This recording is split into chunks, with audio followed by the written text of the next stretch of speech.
Okay, oil and gas is a complex issue, really, and the production process, dealing with companies, is not an easy task. Okay, and certainly Lebanon has been delayed for so many years from starting the process of exploiting its resources.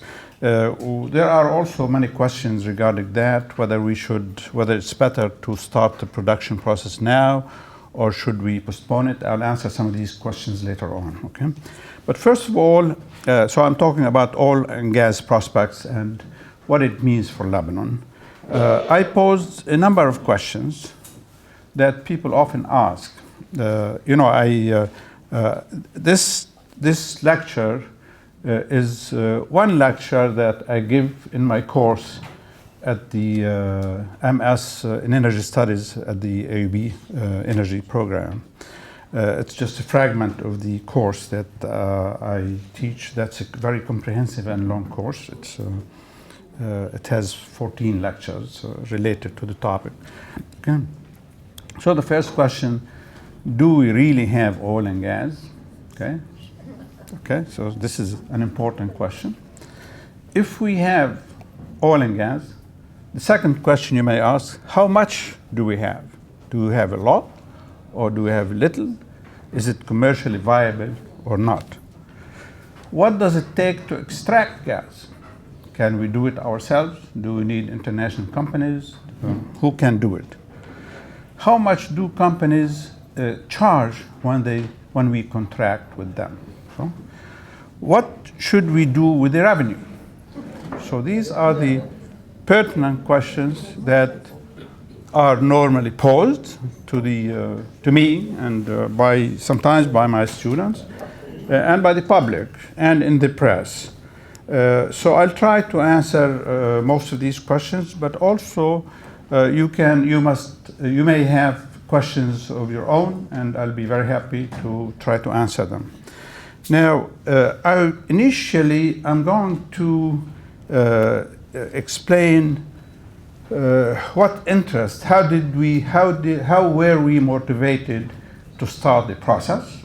I mean, we have been ignoring oil and gas for so many years, and some of you may know that in Lebanon there was interest in drilling and exploring for gas and oil in the 50s, and some wells were drilled in certain parts of Lebanon.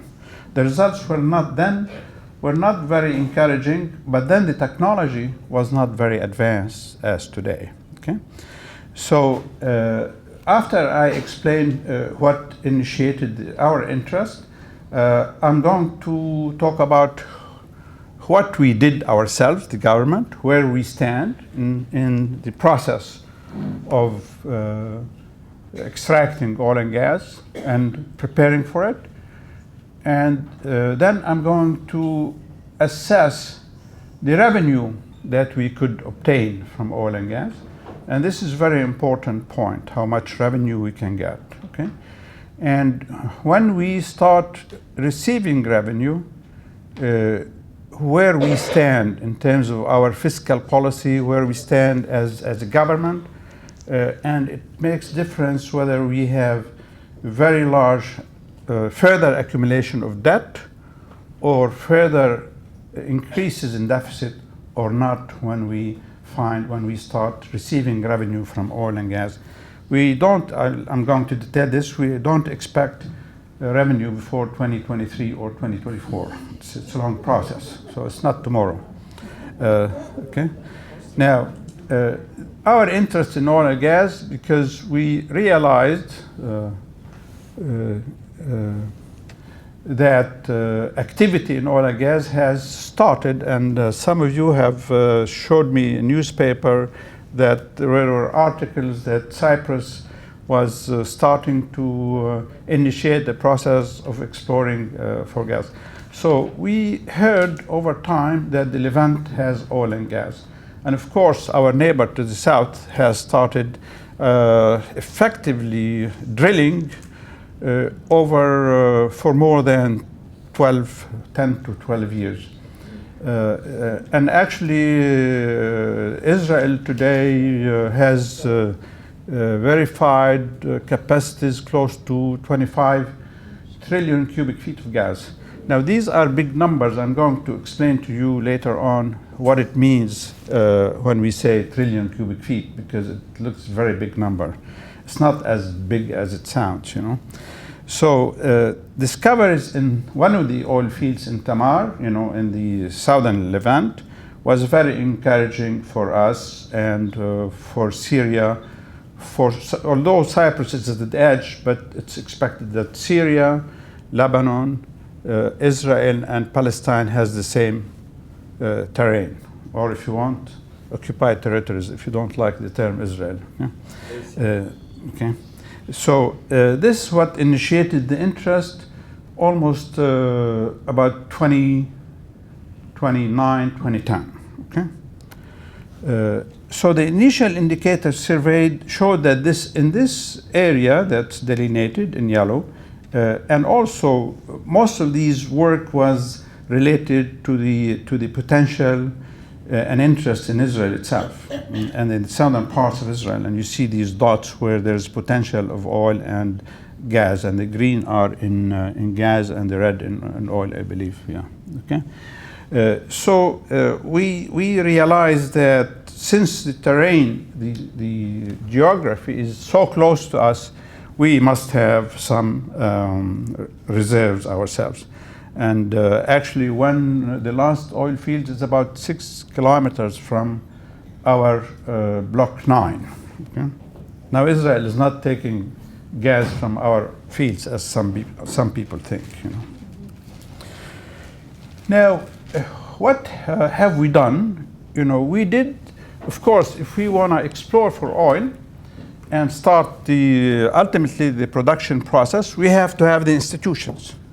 So we established the administrative. We took administrative measures and we took legal measures and what we call fiscal regimes, tax measures. How are we going to deal with the companies, and also how companies should prepare their tender documents and prepare them, because they have to prepare them in accordance with our specifications. So we established the Lebanese Petroleum Administration, okay, with the support of the Norwegians. Actually provided us with substantial support. They even did the initial technical surveys, the sea level, surface surveys, and the Americans did some aerial surveys. But we were receiving extensive support from the Norwegians, and we have a protocol with the Norwegians until today, and it goes on until 2020. And considering that Norway is a newcomer to the area, we were very fortunate to have the latest approaches and preparations for how to deal with the oil and gas sector. Okay? Now, we established the Lebanese Petroleum Administration. It's based near the parliament in old Beirut. Some of you have met some of them.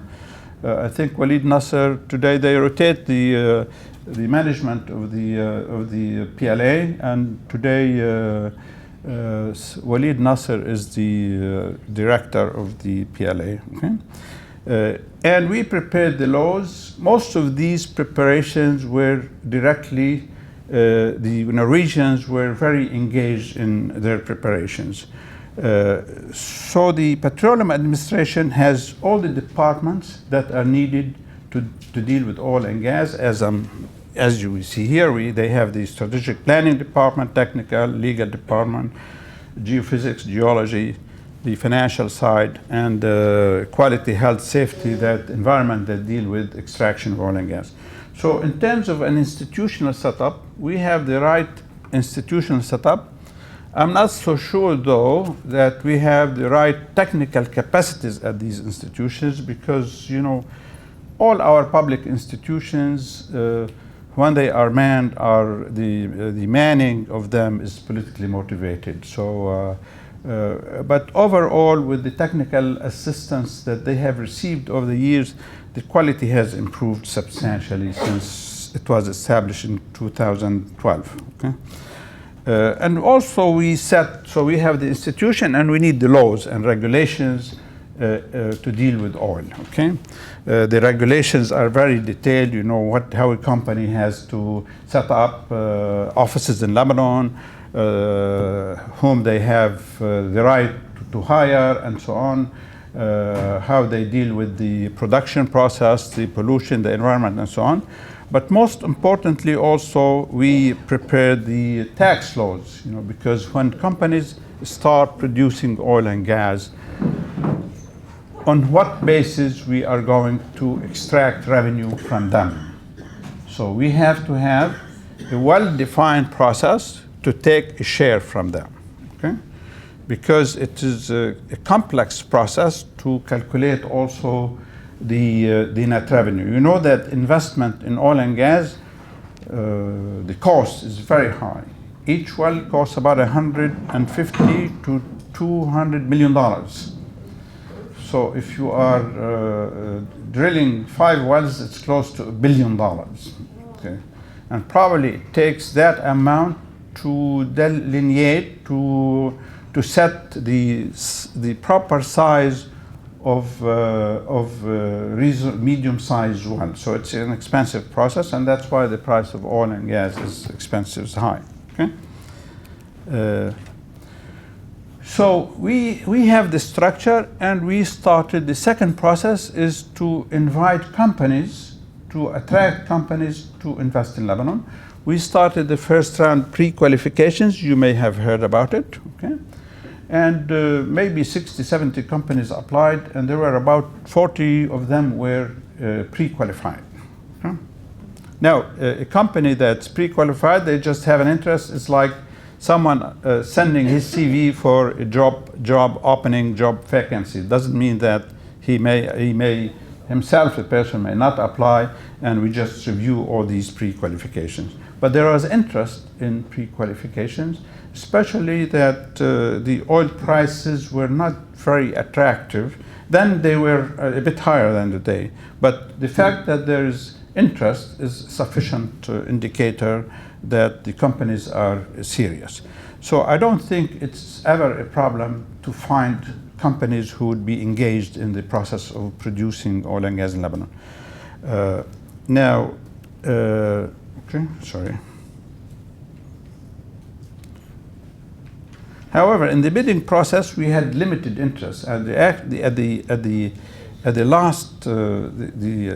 end process, we didn't have many who actually purchase the documents, because you have to purchase the documents, you have a bid bond, and so on. So it's costly. It costs the company over $100,000 to be part of the bidding process. Okay. Now, so this is the administrative structure is there. We have the institution to deal with it. The Lebanese Petroleum Administration is part of the Ministry of Energy, of Power and Power and Water. وزارة الطاقة والمياه. So now the questions, the more specific questions, is what's the potential that we have? Because until now, actually, most of the surveys remain preliminary. We don't exactly know. Actually, a country can never know how much oil reserves or gas reserves have until they drill. And the depth of the drilling in Lebanon is estimated between 1,000 meters to 3,000 meters below seabed, under the bottom of the sea. So this is quite a task to do it. Now technology can go further down to 5 kilometers, 6 kilometers, but it is an expensive process. So by looking at this table has too many numbers for you, but I'm going to point to two places.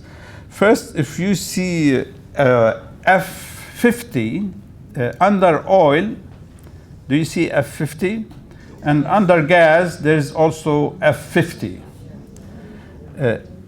And if you go to the bottom, we see of oil, we see the number 1, 1,440.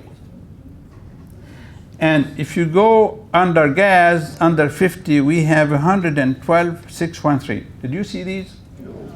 Okay.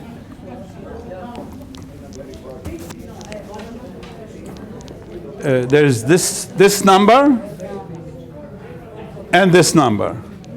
And there is this number. Okay? So these are the numbers that concern us. This. Now I'm showing you numbers because it's important to have a quantitative feel. And when you go out and talk to other people, you tell them that these are the numbers that we talk about. We just don't talk about numbers that don't exist.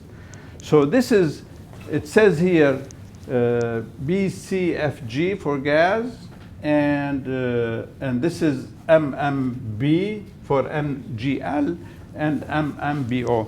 Now the first one is oil, the second one is gas, and okay, and the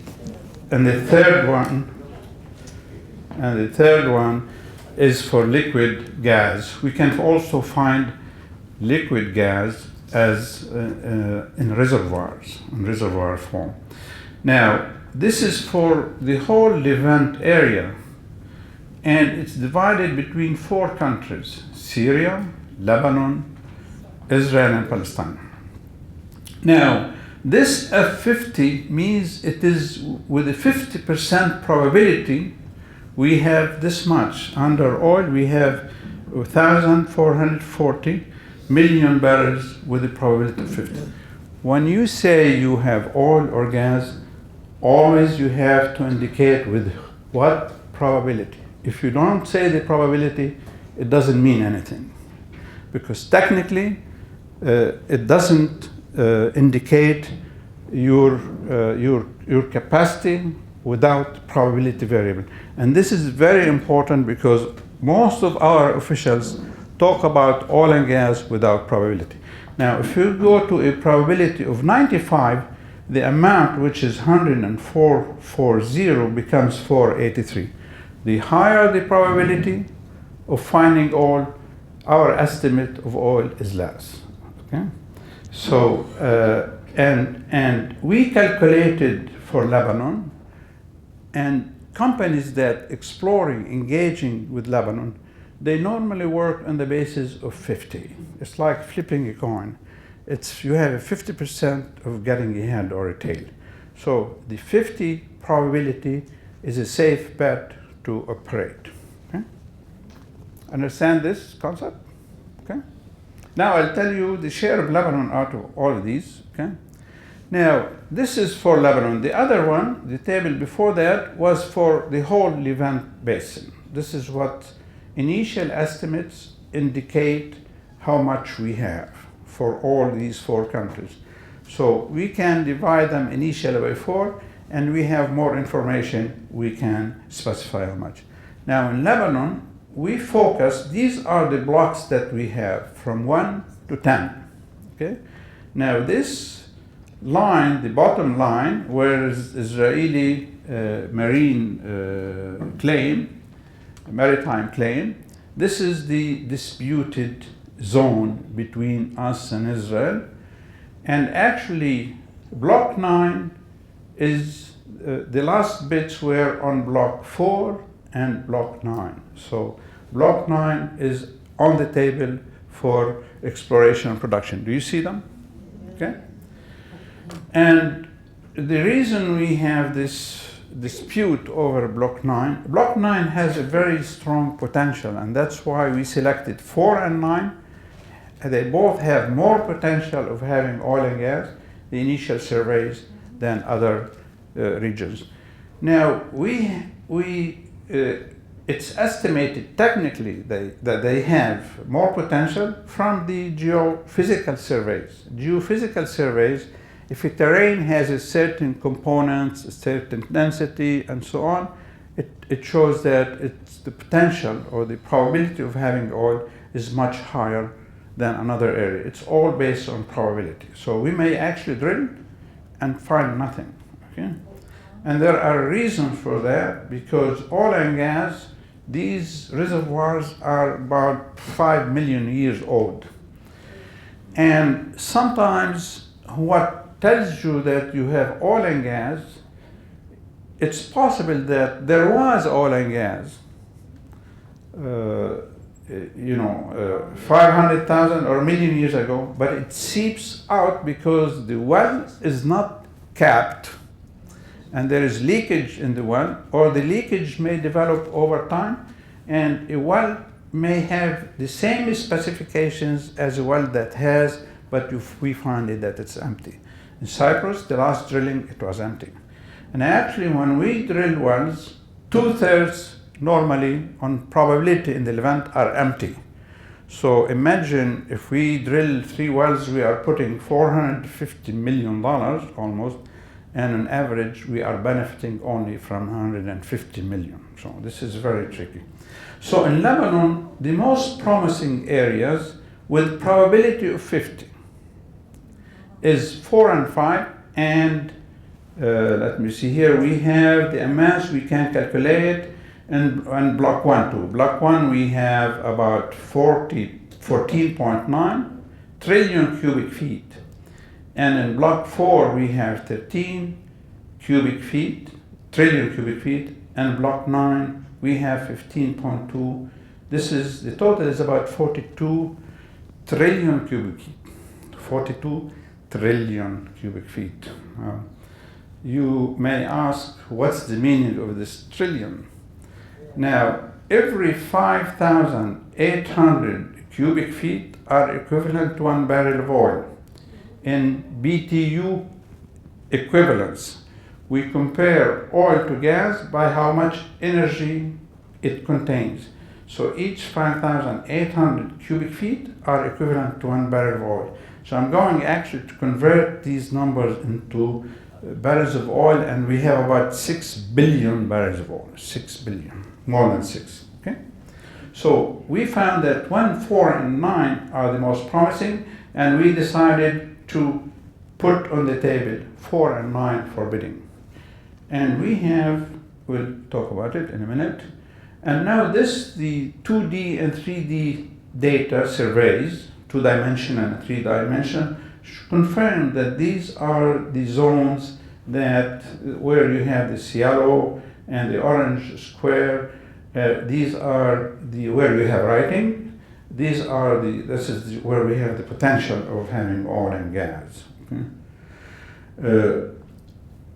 Now, the surveys also indicate from testing the terrain that it's at a depth between 1.5 kilometers to 3 kilometers below seabed. At the shallow area we have biogenic gas, and the deeper is thermogenic gas. So I may not be concerned with these terms, but this is where we start. And at the 1.5 kilometers, it takes about a year of drilling to reach there. So it's about 2 to 3 meters a day of drilling until we reach that depth. For the 3 kilometers, it may take about 2 years. Now, we have another problem in Lebanon because the water, the sea depth is deep. So we have between 500 to 800 meters of water depth. And it means we cannot have fixed platforms. We have to have floating ships with the drilling machines, ships that are anchored to do the drilling, which makes the process much more expensive. So the ship that's drilling, the capacity when it's reaching 1.5, it also has a water depth of 700. We are not drilling in the water, but the pipes, the mechanism has 700 meters to reach the bottom of the sea, the seabed, which makes it harder to drill at that space. Okay? So the drilling in Lebanon is costly, but we can make money from the natural gas that we have. Okay? Now, the surveys that I have covered, just to restate that all estimates are very preliminary. We will not know. We are working still with a 50% probability. If we are sure of, let's say, 90% probability is the situation, we will not be interested in drilling because the amounts will be much smaller. Okay? Now, these are the areas of each block, so that when we are bidding, when companies are bidding, they have to know the surface so that they don't really go over the border to the border of Syria or the border of Israel. Okay?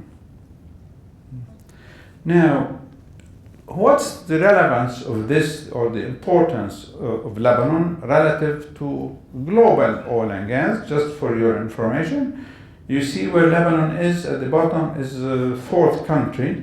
This size, this is the size of the natural gas reserves. In case of Lebanon, it's not proven. It's potential reserves that we have compared, for instance, to Iran. Compared at the last one, Iran has the largest. We don't have Russia in the Middle East, but Russia has more natural gas than Iran.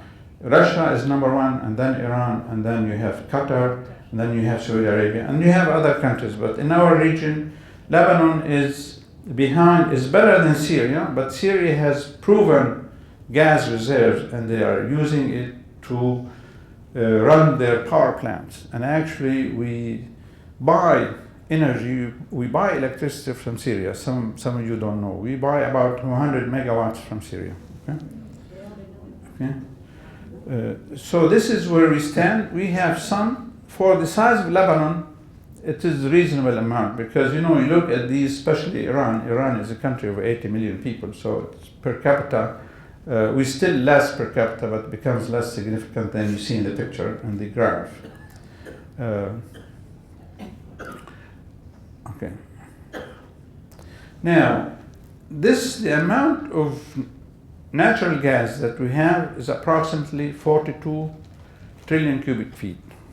So what this means actually, 42 trillion cubic feet, Europe consumes 25 trillion cubic feet per year.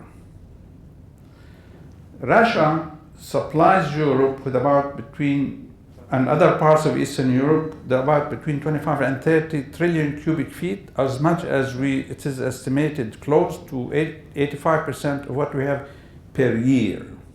What do we have? No, this is Russia. Europe consumes 25. You can ask a question to explain something. So, Europe consumes 25 trillion cubic feet a year. We are estimating to have 42, the total reserves. So our reserves are enough for Europe for a year and 4 months. Okay? But we can supply Europe 8% of its consumption. We can export 8% of what Europe needs for 25 years. Now, the amount of gas reserves that we have are enough for Lebanon for 100 years. So this is a good sign with this probability of 50%. Don't forget probability. So you always keep it in your mind. It's like flipping a coin. Okay? Now, on the 14th of December, we approved the award of 2 exclusive petroleum rights in blocks 4 and 9, and you know who got them. It's a consortium of Total, Eni, the Italian, and Novatek, Russian. Novatek operates internationally, but it has most experience in Siberian region of Russia, but it's very experienced in gas production. And Eni also is more specialized in gas.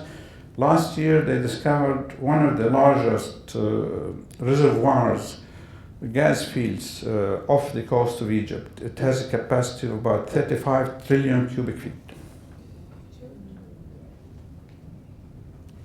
Okay? Now we know that Block 9, we may have a political problem.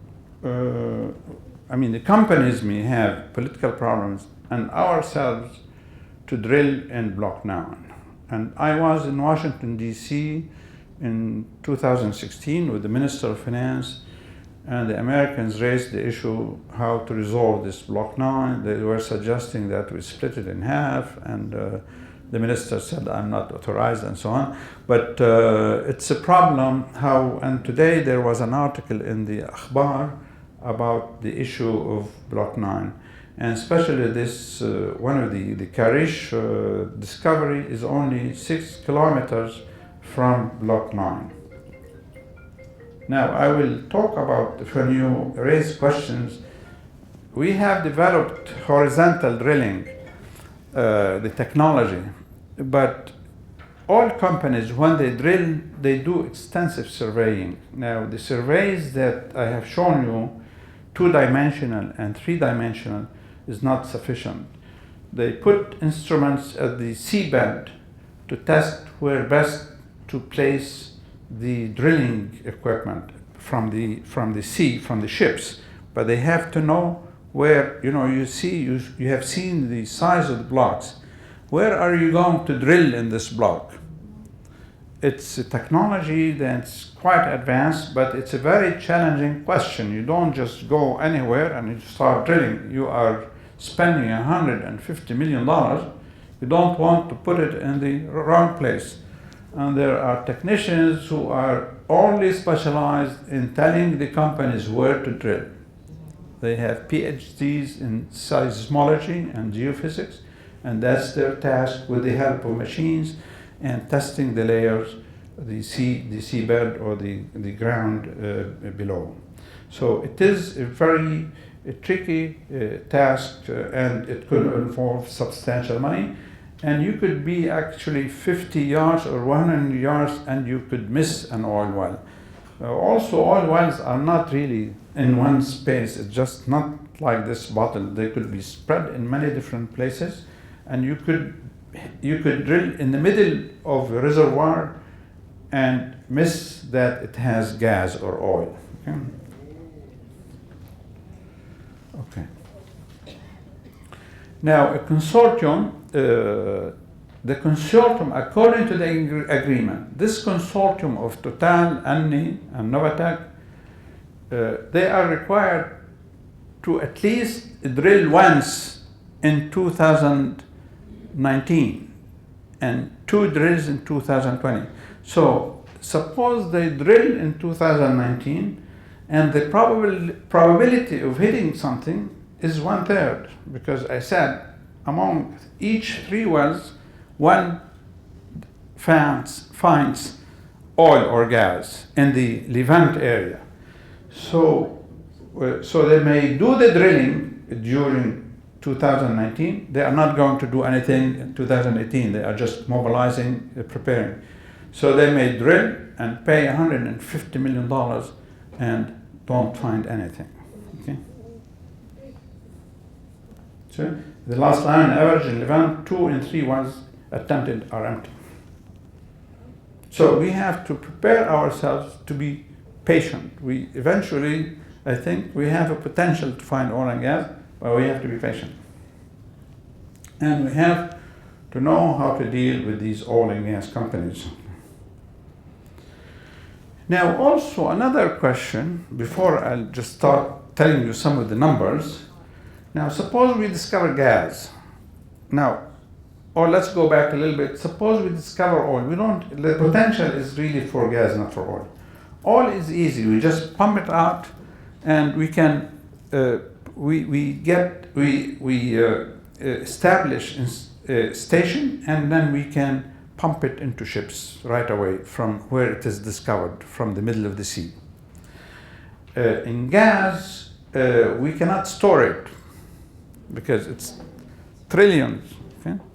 So we have 2 options.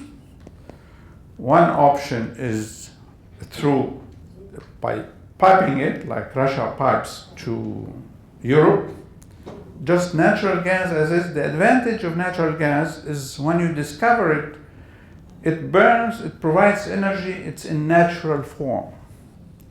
While oil, we have to process it, make gasoline or diesel or whatever it is, or bunker fuel.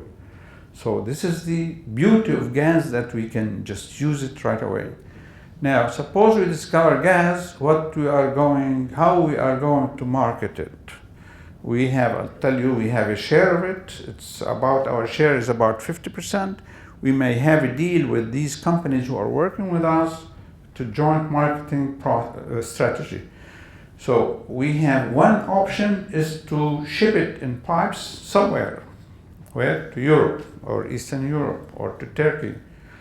Now, Egypt, Israel, and Cyprus have jointly built, it's already built and it's being expanded, pipelines that take gas through Cyprus to Europe, to Greece, and then on to other places in Europe. Europe actually would like to become less dependent on Russia, because Russia holds the key now to the energy consumption, especially Northern Europe. Southern Europe, Italy and France, especially Italy, takes from Algeria. Now this option for us is quite limited politically because of our diplomatic situation with Israel. So we cannot go into that direction to join Israel, Egypt, and Cyprus in this pipeline. And it's too expensive for the amount of gas. We don't really have a whole lot of gas. It's a good amount for Lebanon, but not a whole lot. To build a pipeline, no one will build a pipeline for us for this amount.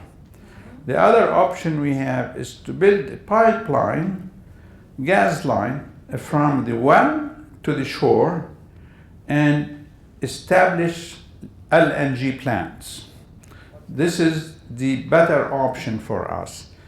LNG plants takes about 2 to 3 years to build. And the average size LNG plant costs over $1 billion.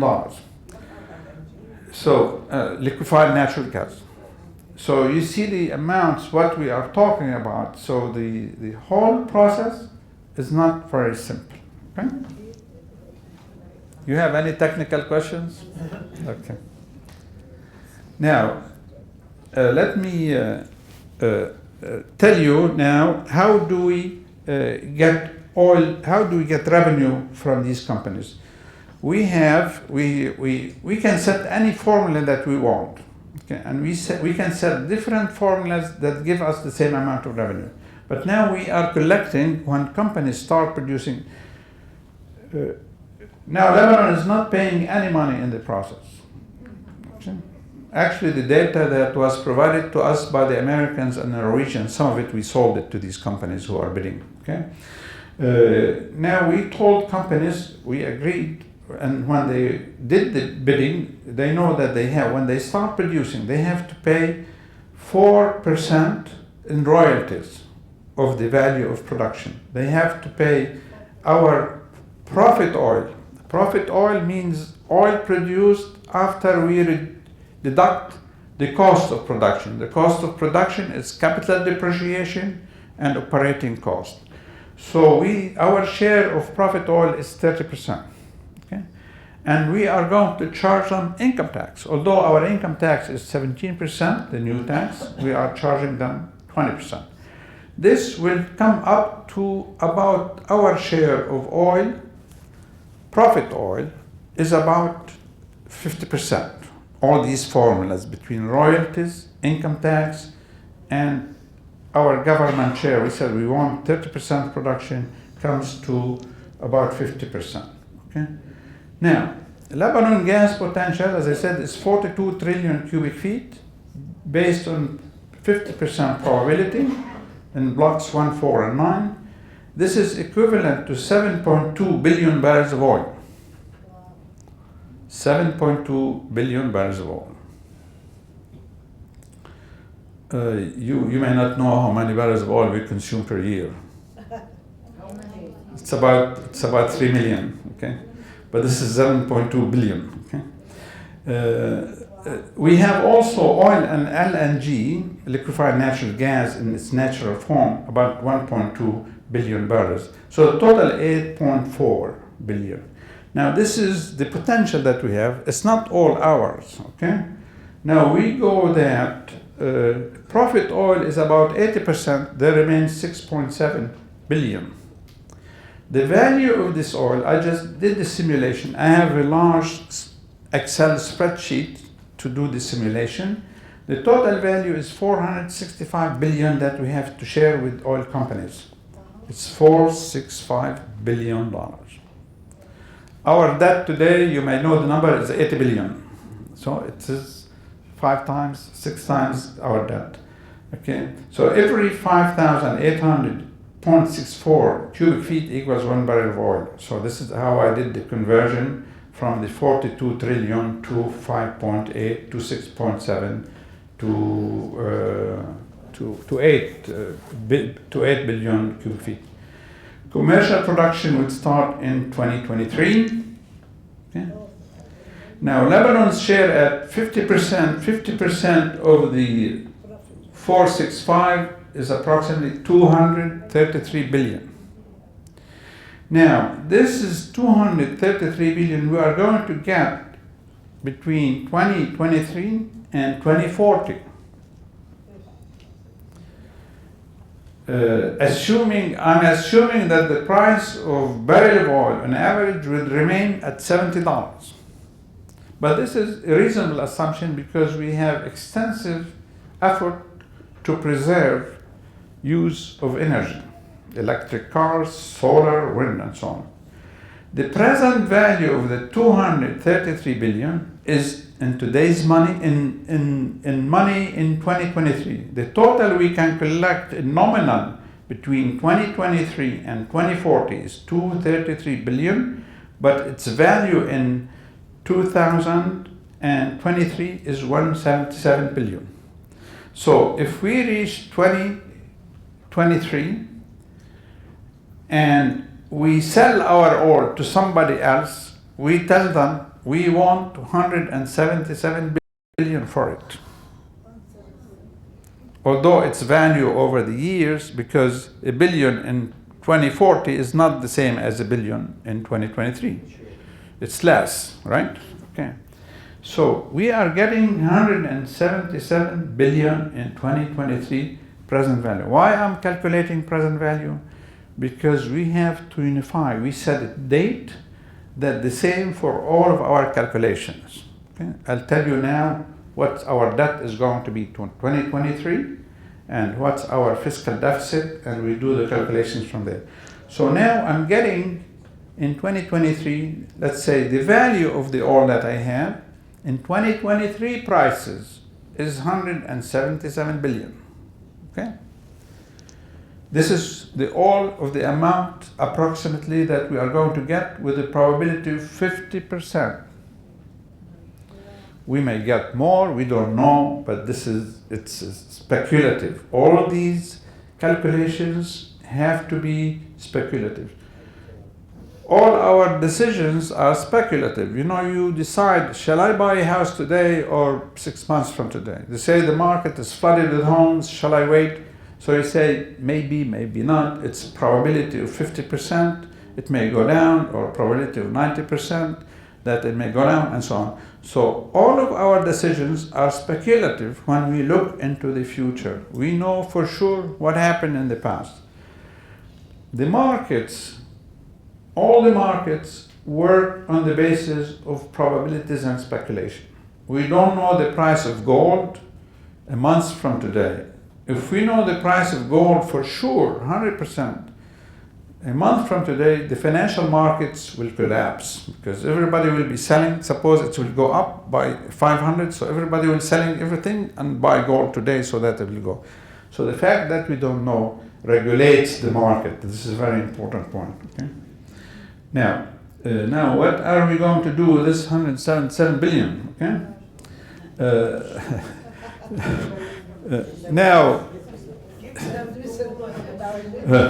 Now, if we continue, and this is very important, the line in the middle, need to finance the deficit. If we continue to have a deficit as large as it is today, and I estimated that the deficit will be, today it's 4.5 billion, not 7 as some people say. I work the numbers at the Ministry of Finance every day. And probably, let's say, modest estimate could be larger, that the deficit is 6 billion in 2023 and increases by 4% every year after that. The present value of our deficit between 2023 and 2040 is 121 billion. Okay? So from this oil revenue, at least what we need to do is to plug the deficit, right? We are not going to borrow and we have oil revenue. So I'm going to take out of this 121 billion so that I balance my budget. So if I balance my budget, I will have left only 56 billion. So I've left from the 177 billion only 56 billion. Okay? So the 56 billion is not a big amount of money, right? Now, in 2020, now this 56 billion, okay? Now, what's going to be also, my debt is going to increase between now and 2023, right? How much debt am I going to have in 2023? Let's see the number here.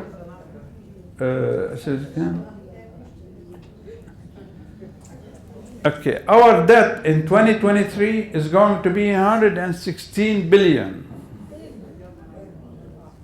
This number, 116. You see 116? So our debt is 116 billion, and the amount of money that we need to finance the deficit is 121 billion.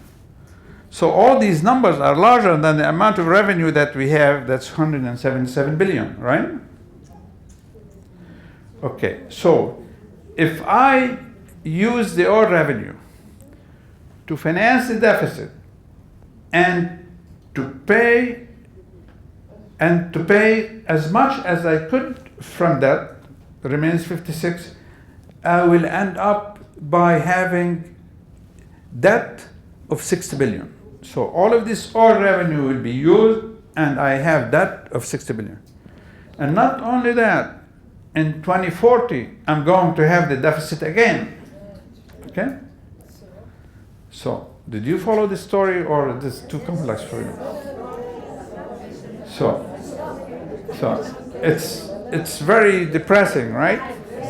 But I'm going to make it now look very happy development, promising development.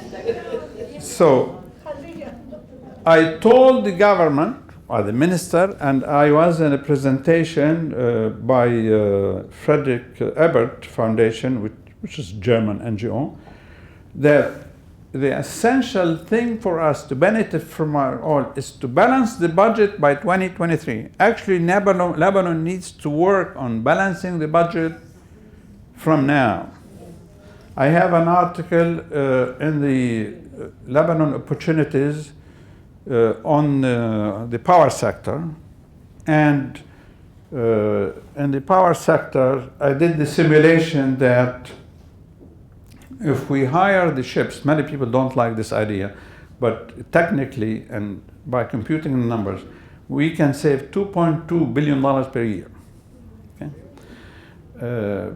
Very few people did these calculations.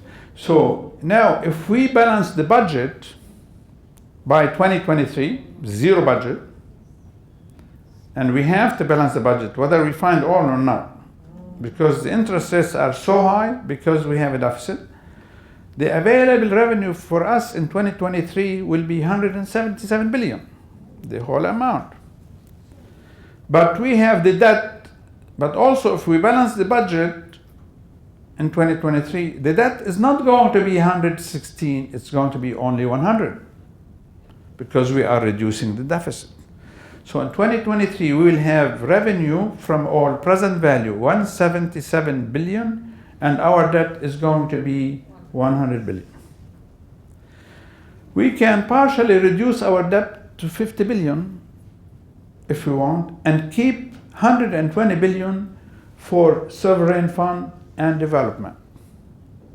Or we can pay all of our debt and have remaining 77 billion. So if we balance the budget in 2023, present value of all these calculations, we can have 77 billion. And also because we learned how to balance our budget, it means that in 2040 we are not going to have a deficit again. Because we have learned how to balance the budget and there's no reason to run deficits. So this is a happy ending if we balance the budget. Okay? If we don't balance the budget, we are really in bad shape. How do you balance the budget? It's very easy. We can balance the budget in 4 years. Okay? The power sector is 1.5 billion, okay, by itself, and we have other spending. We can save. The Prime Minister said he wants to save 20% of the budgets of ministries. We can save 20% of the whole expenditure of the government. You can take, I tell you, many of you worked in our government departments. We can take from the wages and salaries 1/3 without affecting the performance of the government. We have subsidies of about $500 million. We can reduce all of this to a small fraction, to 20 million, without really affecting the activities that they are doing. We can increase, there is tax evasion is very massive. In income tax, it's 50%. And most tax evasion is from companies who keep claiming that they pay taxes and the tax is a burden. Most of them don't pay the right taxes. Even those who are listed in Beirut Stock Exchange, they practice tax evasion. So there's substantial tax evasion everywhere, and especially from value added. Between improving tax collection and cutting the deficit, we can save about deficit is close to 7 trillion Lebanese pounds. We can easily save 7 trillion Lebanese pounds. And not only that, because when we reduce the deficit, economic activity will improve because more resources will be available for the private sector and interest rates will go down. Our interest bill will go down. So the economy cannot move forward with a large deficit. It's impossible. We are diverting now, but if you bang them on their heads, they do it. I don't know how they do it. Many politicians are saying we shouldn't hire ships, we should buy them. Buying them is the worst deal we could have. Now, so just this is, you can ask the question later. So now the remaining question that I want to tell you, let me see where I am. Okay. Now, what the options are for us? What are the options for us? Okay. When we have oil revenue, for us, for any country, what can we do with oil revenue? Okay. I just gave you one example. We finance the deficit and we reduce debt and so on. But we can, some people suggested here in Lebanon too, if we have revenue from oil and gas, let's give it to the public, as they do in Alaska. Every person, even if he is 1 day old, $1,000, okay? Or 500, depending on how much you are getting. Now, is this a good solution? Because they say this is like a tax refund, because oil is for the government and so on. You all agree that it's not a good solution. We will waste it and there will be inflation because we start spending money and we have to create liquidity. Build the economy. Spend it on building the economy. We have to rebuild our infrastructure. I agree with you 100%, without cheating. Yes. Okay? Yeah. Okay. We can use it only to pay our debt. No, not all. No, okay, I agree with you. Okay? We can create a sovereign fund. A sovereign fund is a public sector fund. We can, all the revenue, as our law is saying, that we should put it, we create a bank for this money and put it in the bank. To save it for future generations. Is the future generation better than us? No. We deserve some of this money, right? But also the question, if we want to keep the money for future generations, why don't we keep it in the ground for the future generation? We shouldn't we are better off not traveling ourselves. We tell them, listen, there is oil and gas in the ground. When we are 100 years old, you go and dig it out. Okay? Or a mix of all of these above. My solution, my proposal, actually, let me see where I am.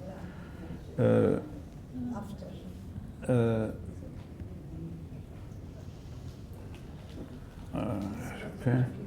My proposal is that I teach in my class is to use a good portion of it to develop the economy, because the Lebanese economy needs a lot of, as you said, infrastructure, roads, services, solid waste treatment, and so on, and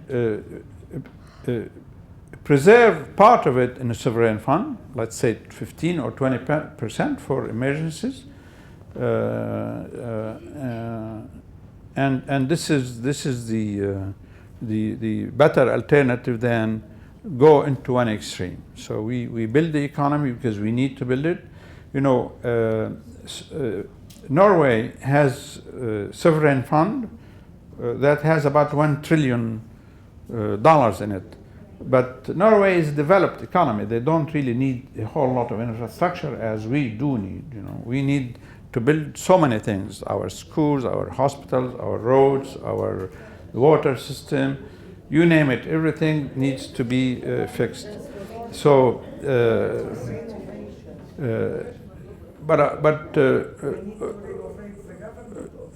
okay. Also, another question that you may think about, if we take part of the oil revenue and put it in a fund, which means we have traded oil for money. The question is, let's say 10 years down the road, did we know which has more value, the fund or the equivalent amount of oil? So are we able to manage a fund? So these are the questions that are raised.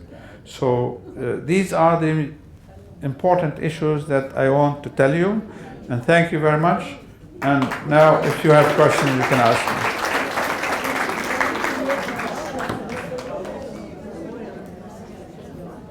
You need this. Yes.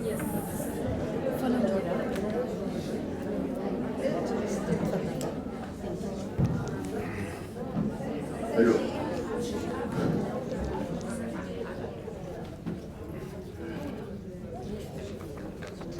السؤال عفوا رئيف حاج علي مستشار سابق لوزير التنمية الإدارية. حقيقة أنا معني إلى حد كبير بآلية تعيين الهيئة الناظمة للنفط والطاقة. وبعرف أن عندهم كفاءة مهنية جيدة لأنه شفت التقيت أنا طلباتهم. سؤالي حقيقة حول الهيئة الناظمة للطاقة. معروف أن الهيئة الناظمة للطاقة هي سلطات دولة تعهد إليها بإدارة قطاعات مهمة: اتصالات، طيران مدني، وطاقة. الهيئة الناظمة حقيقة المفروض تكون فيها مهنية وكفاءة عالية واستقلالية. أنا حقيقة سؤالي هو التالي: هل تشريع يلي أنشأ الهيئة الناظمة حسب رأيك هل حرر من السلطة السياسية من وزير الطاقة، أو بعد كل الخيوط والأسلاك بإيد الوزير الطاقة، وبالتالي بعدها عرضة للأهواء السياسية والأمزجة السياسية؟ هل عندها المهنية والكفاءة أكيد؟ بس هل عندها استقلالية؟ شكرا.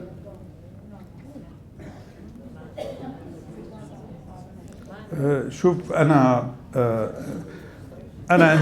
شخص فني بشتغل ايكونومكس وبالارقام وفوركاستنج وحسابات وكل الاشياء هذه اللي وبعدين اغلب حياتي عشتها بامريكا.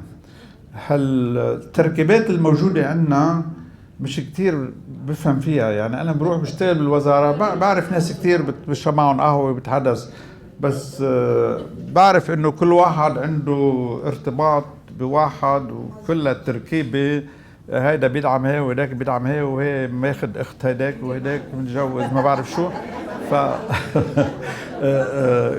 ملاحظ كلها، مشان هيك عم بقول لك انا اذا بنشتغل مزبوط يمكن ربع الناس، لا انا بعرف بوزاره الماليه ربع الناس اللي موجودين ما لهم ضروره يكونوا موجودين هناك، اذا مش اكثر، لانه كثير كل المؤسسات اللبنانيه في هالشيء الموجود. اوكي، ف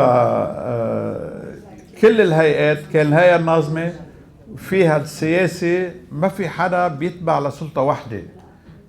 كل واحد، اذا انت السلطه اللي معينتك سلطه قويه بتكون اقوى من الوزير نفسه، فحسب انت من وين جاي، من اي بيئه، من كيف مدعوم الى اخره. ايه تفضل. اسرائيل على شو عم بتبني حتى اعطانا الزون 9؟ عندك شيء؟ نعم. اسرائيل شو عم تبني What is the alibi that Israel is using for her claims on zone number 9? Yeah, I tell you, zone number 9, it's our, we don't admit, but the way I understood it, we did a mistake. When we submitted our border, we were actually designating our border versus the Cyprus border. The angle at which we measured our border was wrong, and we accidentally gave a portion to Israel by mistake, by calculation error. Now, when we submitted these to the United Nations, when we wanted to correct the problem, Israel has lots of influence. Israel said, no, these are the borders that you have designated, and we take them. So I think you are correct. You are not wrong. So this is, and Israel has refused to correct the issue. Now, if you have a border dispute between two friendly countries, probably it could have been solved, because we did a mistake, let's correct the mistake. But Israel, since these were submitted and the operation, Israel started operating on this basis, and we operated in those bases, and I think this is the history of the claim, that because it's our mistake. I have the last article I read lately is that China are using solar energy and storing it. So what's the fuss about oil and gas and the expenses and wars, etc.? Why not focus on solar energy? It is cleaner and healthier. Thank you very much. This is a very good question, but I have a simple answer. Now, solar doesn't provide you energy 24 hours. Okay? And now we are unable to store, because let's say we have daylight for 10 or 12 hours. What we do, if we to use the solar for the dark hours, we need to store it. Storage capacity is very limited. We are unable to store large amounts for 12 hours. Imagine Beirut has, we can set up solar sheets. And then we have this capacity, but how many batteries, how large is the storage capacity to provide power from solar to Beirut? We need maybe 1/3 of the city in the form of batteries to be storing. Now, which means that solar, when we have solar, we have to have full capacity of traditional power generation installed, because we have the capacity to use in the other hours. Suppose we built in Lebanon 3,000 megawatts, that's what we need in solar. But at night we need 3,000 of mega capacity in conventional. So we have two systems. The average cost of the two systems becomes very high, because solar, when you build large capacity, it is expensive also, because these photovoltaic sheets are expensive. Solar is efficient, most efficient. Then also solar doesn't have advantage in scale economies. Scale economies are very substantive in conventional power generation. Like if you use a nuclear power plant, in conventional power generation that we have today, these power generators, the optimal size is 500 megawatts, 500 to 600 megawatts, using heavy fuel, bunker fuel. Now, if you use small generator as we have here, the small generator that we use in villages and so on is 3 times more expensive per kilowatt. It costs about 28 to 30 cents per kilowatt, while a big generation will cost kilowatt about 11 to 12 cents. So, which means that we cannot rely on solar alone. We have to have a conventional power together with solar, which means that the cost will become very higher. Now you may say the only feasible use of solar, if our peak use of power is, let's say, from 10 to 4. 10 to 4 uses, let's say, 1,000 megawatts more than other hours. I can use solar to provide this daytime peak, because if the peak is in daytime, then I can use solar. But also in daytime, I even have many days without power because of the rain, because of the weather, and so on and so on.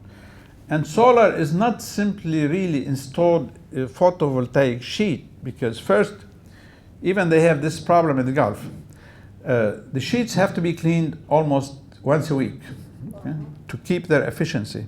You have lots of instrumentation of conversion from 12 watt to 220 watt and so on. Converters are expensive. You have to have a large area of installation. So until today, most solar use is supplementary power rather than to substitute conventional power. And in most countries, it is still subsidized. It's not really functioning on its own. Actually, the levelized cost of solar is higher than levelized cost of other energy sources, especially conventional energy. Yes. Yes. Sir, Yes. it's a question, maybe it's an irrelevant question, but I wonder, these are, is the authority building castles in the air? For instance, I will give an example, in Fayyad, there is no solution for this problem. This is a very difficult issue. Don't you think so? Now, I wonder, there are so many expectations. no, I mean, yes, we cannot. First, we cannot wait until we have oil revenue to start repairing things. Any man-made problem can be solved. The only problem that we cannot solve, that's a nature problem, earthquake, or even those can be fixed. But any man-made problem, whether it's solid waste, whether it's power, whether can be fixed with our own resources. If we know how to manage our resources, the government is weak at managing its own resources. It's very weak, compared to other countries. We are at the bottom. We are rated about 145 compared to other countries that manage their resources. And perhaps you know, Singapore in the 50s was like Lebanon. Was it dirty, malaria-ridden town, and so on? See where happened. Singapore today, income per capita is $100,000. Okay, they export $400 billion. 400 billion. We export 3.5 billion. 400 billion to 3.5 billion. Singapore is 5 million people. The area of Singapore is 1/3 the size of Lebanon. So we can always find a solution if we want if we want a solution. Yes, go ahead. I have a question about Yes, please. yes, how to use money or resources for investment. What we are doing, we are dealing with banking, with the banking system and the dollars, which are fading and leading us to higher debts and leading us to problems. Why don't we do an investment into commodities which are far lasting in values? Like gold is one example, okay, or land, or anything which is not fiat money and which is not going through the banking system. You are talking about the government or the public? Well, who is investing? The government. The government. Now, to invest, you need money, you know. and to get money, you either do it from two sources. Either you reduce spending on other things to save it for, and this is what we are telling the government, you know, stop wasting on power, okay, and save money from there to spend on something else, or you have to raise taxes, okay. The government can do this. The government, you know, if you look at our budget is 25 trillion Lebanese pounds, okay. Wages are 1/3 and debt service is 1/3. You know, today, if we didn't have, in spite of the wage bill that's high, today, if we didn't have debt, the government has a surplus. I have the numbers in my computer. If we didn't have debt and debt service of about 7.5 trillion Lebanese pounds, the government revenue exceed government expenditure without the interest payments by $1.5 billion. And most people don't know this number, and they think, you know, they don't analyze it in those terms. Which means we can, you know, when we have a problem that has been accumulating over 22 years or 25 years, we cannot solve it today. We are stuck with $80 billion of debt. No one will come and give us money to repay this amount. No one is going to give us money, like budget support, to pay the interest on this debt. Because countries don't do that. Countries give you money to build this road, to build a hospital, to build a school, and so on, but they don't give you to improve your policy, but they don't give you money to service your debt. Okay? They may do debt rescheduling if your debt is from other countries. But from the 80 billion we have in debt, only 3 billion is to other countries and bilateral institutions. 77 billion is to the private Lebanese sector and some private foreigners.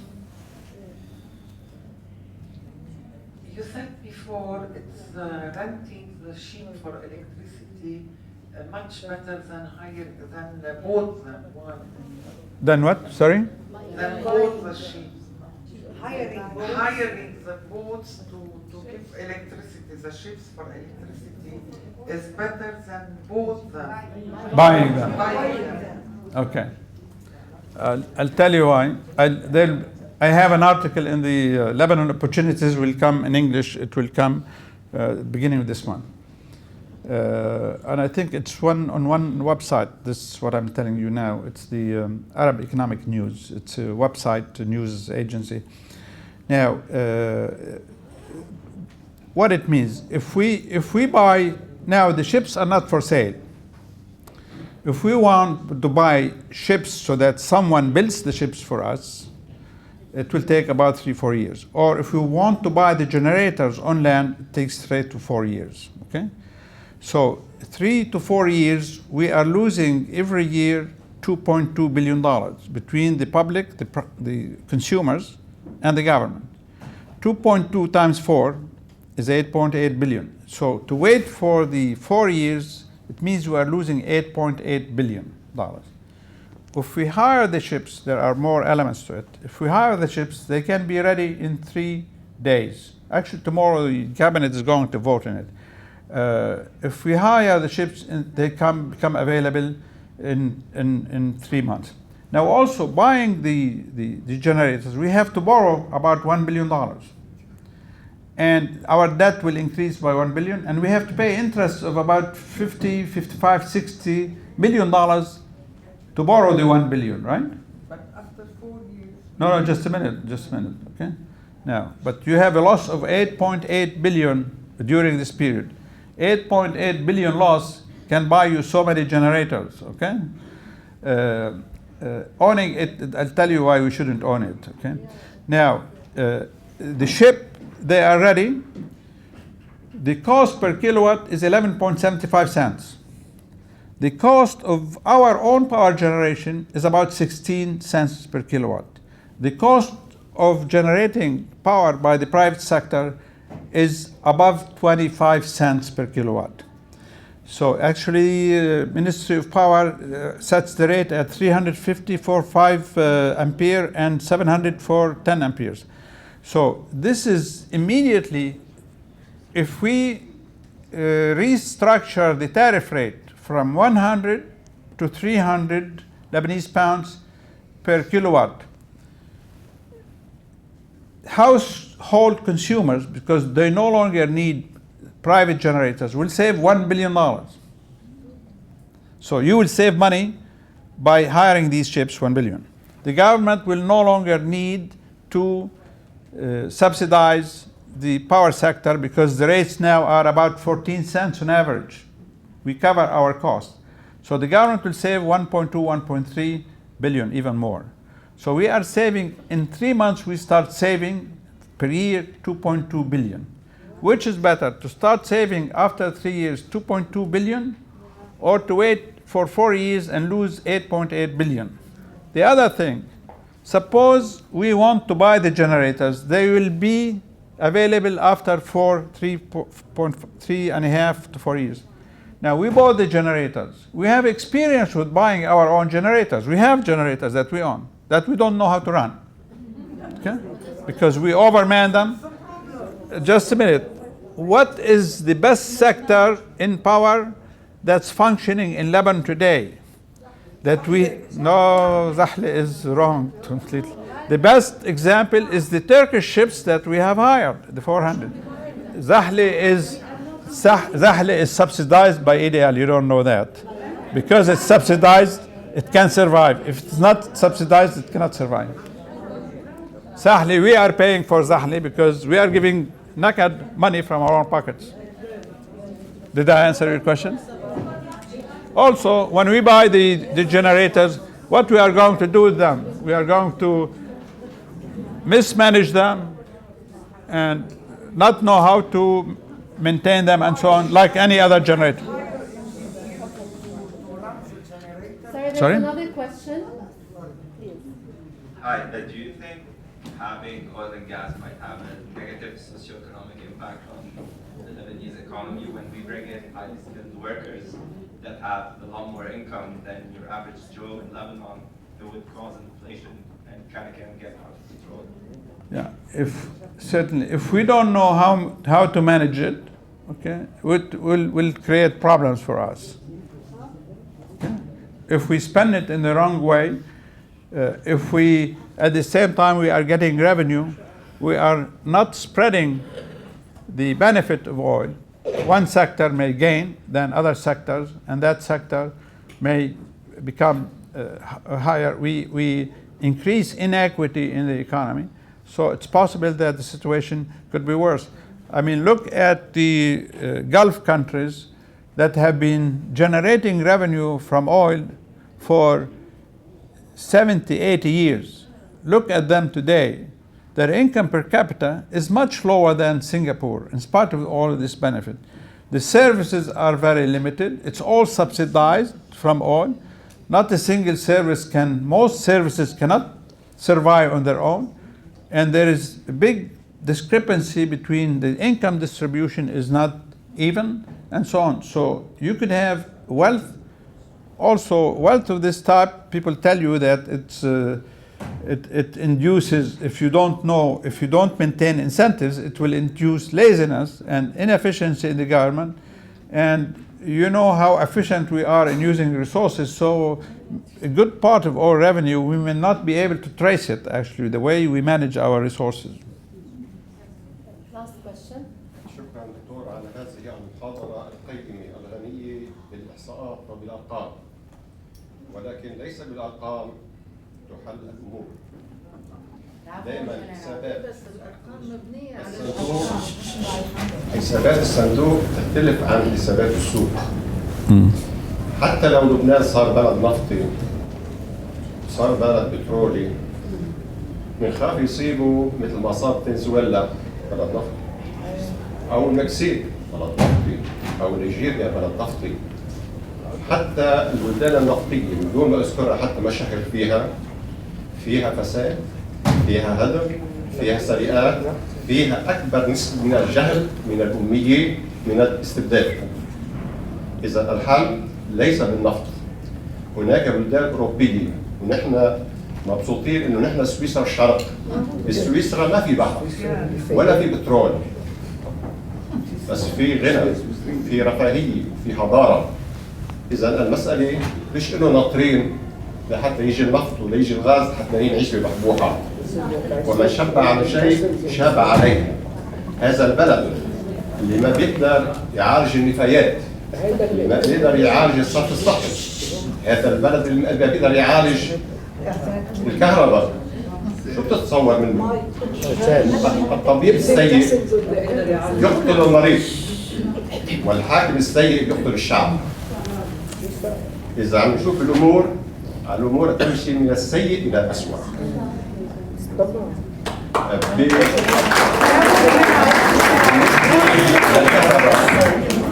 الحل جدا بسيط من التجربة اللي عشناها.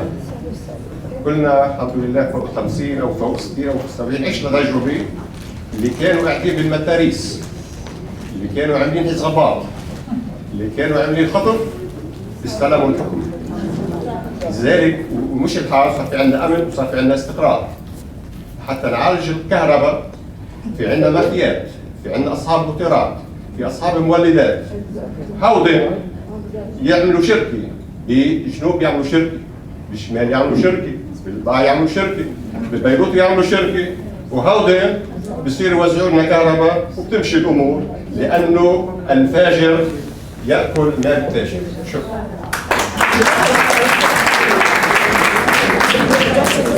شكرا على الملاحظات. بس هيدي توزيع الكهرباء مناطق ما بوافق معك، لانه بالكهرباء بدك افشنسي، بدك سكيل افشنسي.